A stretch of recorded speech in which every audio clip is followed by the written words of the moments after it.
Hello student, last lecture video में हम लोगों ने लेंस मेकर फार्मूला डिराइव किया था, जिसका एक्सप्रेशन ये आया था 1/f is equal to n minus 1/r1 minus 1/r2। तो इस एक्सप्रेशन से हमें दो बातें क्लियर हो रही हैं कि किसी भी लेंस की फोकल लेंथ n पे डिपेंड करती है और उस लेंस की रेडियस ऑफ कर्वेचर पे डिपेंड करती है।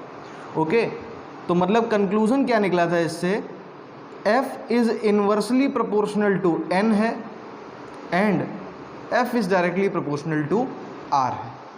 इससे हमको ये बातें क्लियर हो रही थी। तो इसी के आगे हम लोग डिस्कशन करने वाले हैं कि dependence of focal length on first radius of curvature and then dependence of focal length on refractive index of the medium. तो फर्स्ट हम लोग स्टडी करने जा रहे हैं डिपेंडेंसी ऑफ फोकल लेंथ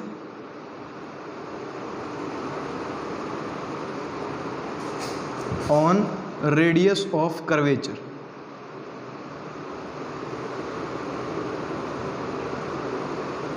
देखिए कैसे डिस्कस करें।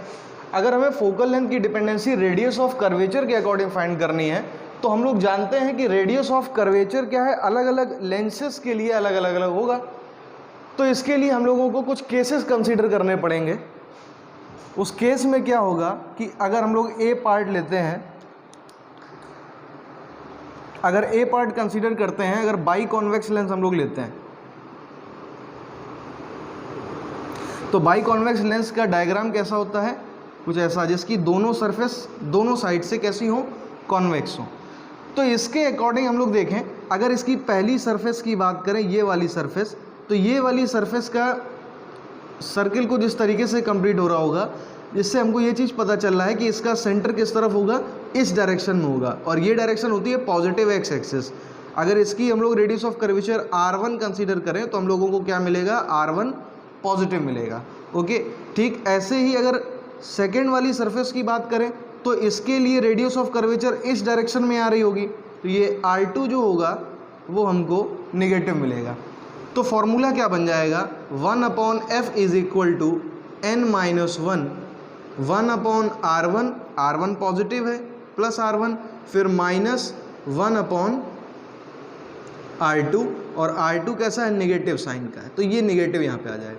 माइनस माइनस साइन क्या मिल गया, पॉजिटिव, यानी 1/f is equal to n minus 1/r1 plus 1/r2।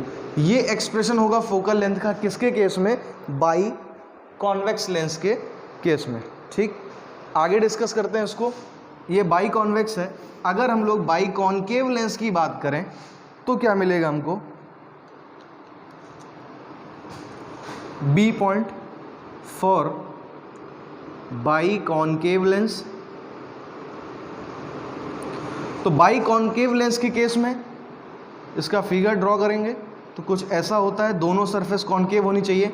अगर पहली सरफेस लेंगे हम लोग तो इसके अकॉर्डिंग इसका रेडियस ऑफ कर्वेचर इस डायरेक्शन में आ रहा होगा, यानी r1 जो होगा वो निगेटिव होगा, और इसके अकॉर्डिंग ये r2 क्या होगा, इस डायरेक्शन में, यानी पॉजिटिव एक्स एक्सिस, तो r2 क्या मिलेगा हमको, पॉजिटिव मिलेगा। फिर वही फार्मूला, जनरल फार्मूला हमारा ये है, इसमें अप्लाई करेंगे तो इसके लिए फोकल लेंथ कितनी हो जाएगी, n माइनस 1/-r1, फिर माइनस 1/r2, माइनस यहाँ से साइन कॉमन मिल जाएगा, तो 1/f is equal to minus n minus 1/r1 plus 1/r2। ये एक्सप्रेशन होगा बाई कॉनकेव लेंस के लिए। थर्ड पॉइंट अगर कंसीडर करें, फॉर प्लेनो कॉन्वेक्स लेंस। अगर प्लेनो कॉन्वेक्स लेंस की बात करें तो उसका डायग्राम कैसा बनेगा, पहला सरफेस कैसा होना चाहिए, प्लेन, और दूसरा सरफेस कैसा, कॉन्वेक्स। तो इसके लिए अब क्या होगा, ये अगर पहली सरफेस प्लेन है तो हम लोग जानते हैं प्लेन सरफेस के लिए r जो होगा वो इनफाइनाइट होता है, यानी r1 हमको इनफाइनाइट मिलेगा, और दूसरी सरफेस है r2 की, इसका डायरेक्शन किस तरफ होगा, निगेटिव एक्स एक्सिस की तरफ, यानी r2 को हम लोग नेगेटिव कंसिडर करेंगे। तो ये दोनों वैल्यूज़ को हम लोग f में पुट करेंगे तो 1/f is equal to n minus 1 1 upon infinite minus one upon R2, minus minus sign positive मिल जाएगा, n minus 1 upon infinite 0 plus 1 upon R2, यानी n माइनस 1 अपॉन R2। ये होगा प्लेनो कॉन्वेक्स लेंस के लिए। Next देखते हैं।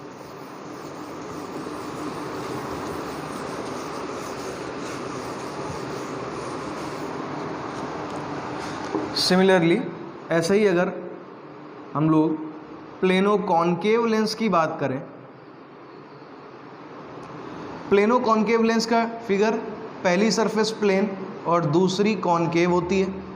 फिर इसके लिए R1 की वैल्यू हमें इनफाइनाइट मिल जाएगी और R2 की वैल्यू यहाँ से पॉजिटिव साइन मिलेगा। फिर इस फॉर्मूले में अगर हम लोग पुट करें तो 1 upon F is equal to n minus 1 upon infinite minus 1 upon R2। 1 upon infinite 0, minus sign बाहर आ जाएगा, minus n minus 1 upon R2। ये आपका फॉर्मूला हो, ठीक। ये तो था dependence of focal length on radius of curvature, जहाँ पर radius of curvature R1 R2 के साइन चेंज हो रहे थे फॉर डिफरेंट लेंसेज, तो उसका फोकल लेंथ भी चेंज हो रहा था, उसका एक्सप्रेशन।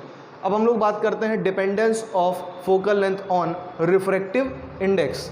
जब इसकी बात करेंगे तो हम लोग एक टाइप का ही लेंस कंसीडर करेंगे, यानी R1 R2 कांस्टेंट रहेगा, वेरी क्या करेगा, रिफ्रैक्टिव इंडेक्स।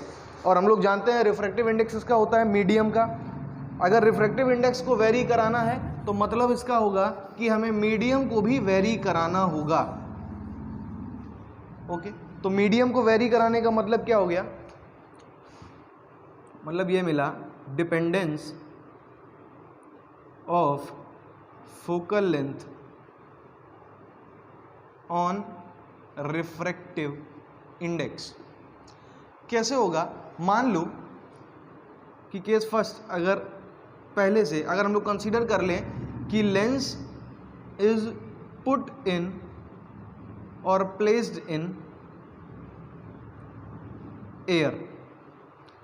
अगर लेंस एयर में रखा हुआ है और मान लेते हैं एयर में लेंस की फोकल लेंथ कितनी है, FA है, FA। ओके, तो इसके लिए फॉर्मूला क्या होगा, FA is equal to n minus 1 upon R1 minus 1 upon R2। n क्या होगा यहाँ पे, n है refractive index of lens. Lens अगर ग्लास का बना है तो क्या होगा, रिफ्रैक्टिव इंडेक्स ऑफ ग्लास किस में रखा है, एयर में, तो किसके रिस्पेक्ट में लेंगे, एयर के रिस्पेक्ट में लेंगे। ओके, तो 1 upon FA is equal to refractive index of lens with respect to air minus 1 is 1 upon R1 minus 1 upon R2। Okay, अगर लेंस को हम लोग किसी लिक्विड में डिप करा दें, किसी भी लिक्विड में, और लिक्विड में डिप कराने पे हम लोग कंसीडर कर लें कि लिक्विड में लेंस की फोकल लेंथ FL हो जाती है, फोकल लेंथ इन लिक्विड, तो उसके लिए डेरिवेशन फॉर्मूला क्या होगा, n minus 1 upon R1 minus 1 upon R2। फिर से वही n क्या होगा, रिफ्रैक्टिव इंडेक्स ऑफ ग्लास, यानी लेंस का ग्लास विद रिस्पेक्ट टू जिसमें रखा गया, किसमें, लिक्विड में। ओके, तो ये दो इक्वेशन हमको मिल गई, equation number first, equation number second. Okay, medium change करा के हम लोग देख चुके हैं। अब क्या करेंगे, हम लोग दोनों इक्वेशन को अगर डिवाइड करा दें, दोनों इक्वेशन को अगर डिवाइड करा दें तो क्या मिलेगा हमको, 1 upon FA upon 1 upon FL is equal to ANG minus 1 upon R1 minus 1 upon R2 whole upon LNG minus 1 और 1 upon R1 minus 1 upon R2। ये वाला टर्म इससे कैंसिल हो जाएगा, FL ऊपर चला जाएगा, तो क्या मिलेगा हमको, FL upon FA is equal to ANG minus 1 upon LNG minus 1। ठीक, इसको हम ब्रेक कर सकते हैं। मैंने आपको रिफ्रैक्टिव इंडेक्स में ये चीज़ बताई थी कि LNG को हम लोग अगर एयर के रिस्पेक्ट में लिखना चाहें, या ऐसे मैंने आपको बताया था 1N2 इज इक्वल टू होता है N2 अपॉन N1। ओके, तो ऐसे ही एयर के रिस्पेक्ट में लिखा जाए तो ANG यानी कि सेकेंड मीडियम ग्लास का अपॉन ANL, तो LNG को हम लोग इस तरीके से लिख सकते हैं। तो ये वैल्यू को अगर यहाँ पुट करा दें तो क्या मिलेगा हमको, FL upon FA is equal to ANG minus 1 upon ANG upon ANL minus 1। Okay, इसको हम लोग इक्वेशन नंबर 3 कंसीडर कर लें। यहां से हमारे पास केसेस हो सकते हैं। केसेस क्या होंगे, डिपेंड करेगा कि जिस लिक्विड में हमने डुबो के रखा है लेंस को, उस लिक्विड का रिफ्रैक्टिव इंडेक्स लेंस के रिफ्रैक्टिव इंडेक्स से ज्यादा है या कम है। तो कुछ भी केसेस हो सकता है यहां पे लिक्विड के लिए। तो 3 केसेस बनेंगे। पहली पॉसिबिलिटी क्या होगी यहां पे, केस फर्स्ट क्या हो सकता है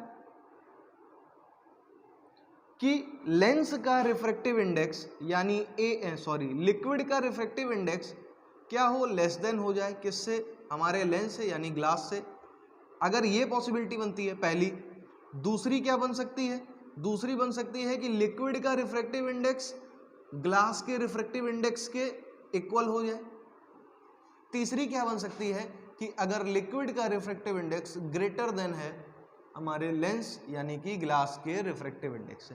तो ये केस फर्स्ट है, ये केस सेकंड है और ये केस थर्ड है।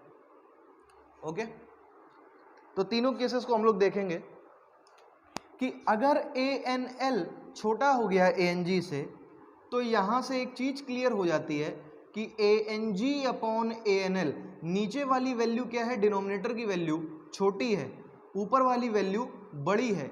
इसका मतलब ये जो टोटल वैल्यू आएगी ग्रेटर देन 1 होगी।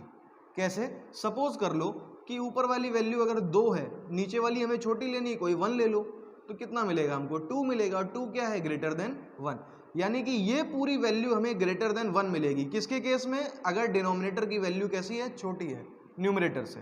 तो ये वाली वैल्यू हमें क्या मिली, ग्रेटर देन 1। अब इसको देखिए कि ये वैल्यू ग्रेटर देन 1 है और 1 से बड़ी कोई वैल्यू है उसको हम लोग 1 से सब्ट्रैक्ट करा रहे हैं, यानी ये वैल्यू टोटल क्या मिलेगी हमको, पॉजिटिव वैल्यू मिलेगी, क्योंकि बड़ी वैल्यू से छोटी वैल्यू हम लोग सब्ट्रैक्ट करा रहे हैं। तो टोटल वैल्यू हमें पॉजिटिव मिली। मतलब क्या हुआ कि FL अपॉन FA जो मिलेगा वो हमें कोई पॉजिटिव वैल्यू मिलेगी, और ये जो वैल्यू होगी ये भी कुछ वैल्यू होगी, तो पॉजिटिव वैल्यू। तो इसका मतलब क्या हुआ कि FL जो होगा वो ग्रेटर देन FA होगा, क्योंकि पॉजिटिव वैल्यू मिलेगी। कंसीडर कर लो कि अगर ANG की वैल्यू यहाँ 2 थी और ANL की वैल्यू 1 थी, तो ये एक्सप्रेशन क्या मिलेगा कि 2 माइनस 1 अपॉन 2 अपॉन 1 माइनस 1 क्या मिला, 1 अपॉन 1, यानी कुल मिला के 1। तो इस केस में क्या होगा, FL जो होगा पॉजिटिव ही रहेगा, साइन तो चेंज होगा नहीं। और अगर थोड़ी वैल्यू ये ज़्यादा होती, यानी ये 1 की जगह यहाँ 2 भी हो सकता था, 3 भी हो सकता था, कोई भी वैल्यू हो सकती थी, लेकिन साइन कैसा होता, हमेशा पॉजिटिव का। तो यहाँ पे केस क्या बनेगा कि FL का केस ये हो सकता है, या तो FL हमेशा बड़ा होगा FA से। FA क्या था, लेंस की फोकल लेंथ इन एयर। तो FL की वैल्यू हमेशा या तो बड़ी मिलेगी या तो बराबर मिलेगी, और कैसी मिलेगी, पॉजिटिव मिलेगी। तो इस केस में क्या होगा, पॉजिटिव वैल्यू मिलने का मतलब क्या हो गया कि वो जो लेंस जैसा था, अगर कॉन्वेक्स लेंस था तो पॉजिटिव साइन से मल्टीप्लाई हो रहा है उसका, तो जो लेंस का जो नेचर है, लेंस का नेचर रिमेन्स अनचेंज्ड, वो चेंज नहीं होगा। तो फोकल लेंथ लेंस जैसा था, अगर हमारा लेंस कैसा, अगर कॉन्वेक्स लेंस था तो कॉन्वेक्स का कॉन्वेक्स रहेगा, कॉनकेव है तो कॉनकेव का कॉनकेव रहेगा, उसका नेचर चेंज नहीं होगा। But focal length may be increased और सेम, बट डिक्रीज नहीं होगी। ओके, अब नेक्स्ट केस को देखते हैं कि अगर ANL और ANG इक्वल है, अगर इक्वल है तो ANG अपॉन ANL कितना मिलेगा हमको, ये वैल्यू 1 मिलेगी। जब ये वैल्यू 1 मिलेगी तो इस पॉइंट को देखिए, ये वैल्यू 1 माइनस 1 क्या मिलेगा, 0, और समथिंग अपॉन 0 क्या होता है, इनफाइनाइट होता है, यानी FL अपॉन FA क्या मिलेगा हमको, इनफाइनाइट मिलेगा। तो इससे FL क्या हो जाएगा, इनफाइनाइट हो जाएगा। और हम लोग जानते हैं कि किस लेंस की फोकल लेंथ इनफाइनाइट होती है? वो होता है प्लेन लेंस। अगर प्लेन सरफेस है तो उसकी फोकल लेंथ इनफाइनाइट होती है। मतलब ये हुआ कि कोई भी आपका लेंस रहा हो, भले ही चाहे कॉन्वेक्स रहा हो या कॉनकेव रहा हो, उसको अगर हम किसी ऐसे लिक्विड में डिप करा रहे हैं जिसका रिफ्रैक्टिव इंडेक्स हमारे लेंस के रिफ्रैक्टिव इंडेक्स के इक्वल है, तो उस लिक्विड में वो लेंस किसकी तरीके बिहेव करेगा? एक प्लेन सरफेस की तरीके बिहेव करेगा, और दूसरे वर्ड में ये बोल सकते हैं वो लेंस इनविजिबल हो जाएगा उस लिक्विड में। ओके, नेक्स्ट केस को देखते हैं कि अगर ANL ग्रेटर देन ANG है तो ये वैल्यू क्या मिलेगी हमको? नीचे वाली वैल्यू बड़ी है, यानी कि ये वैल्यू कैसी आएगी? पॉइंट में आएगी। पॉइंट होने का मतलब क्या हुआ? टोटल वैल्यू 1 से कम होगी। अगर ये वैल्यू 1 से कम होगी तो 1 से कम की वैल्यू को हम लोग 1 से सब्ट्रैक्ट करा रहा है, यानी ये वैल्यू कैसी मिल गई हमको? नेगेटिव मिलेगी। नेगेटिव होने का मतलब क्या हुआ कि FL अपॉन FA कैसा मिलेगा हमको? नेगेटिव मिलेगा। तो FL जो होगा वो नेगेटिव मल्टीप्लाइड बाय FA। मतलब क्या हुआ? यहाँ पे लेंस का नेचर चेंज हो जाएगा, नेचर चेंज हो जाएगा। सपोज कैसे चेंज हो जाएगा? सपोज अगर हमने कॉन्वेक्स लेंस लिया है, एयर में लेंस हमारा कॉन्वेक्स था, कॉन्वेक्स लेंस की फोकल लेंथ पॉजिटिव होगी, और पॉजिटिव का किसी साइन से मल्टीप्लाई करेंगे तो वो क्या बन जाएगा? नेगेटिव। यानी कि जो लेंस आपका कॉन्वेक्स लेंस था और उस लिक्विड में हमने डिप कराया, तो इस केस में क्या होगा? वो कॉन्वेक्स लेंस उस लिक्विड में जाके कॉनकेव की तरीके बिहेव करने लगेगा। ओके, और इसका वाइस वर्सा भी हो सकता है कि अगर हमारा कॉनकेव लेंस है और वो लिक्विड में जब जाएगा तो वो कॉन्वेक्स लेंस की तरीके बिहेव करने लगेगा। Okay, thank you class.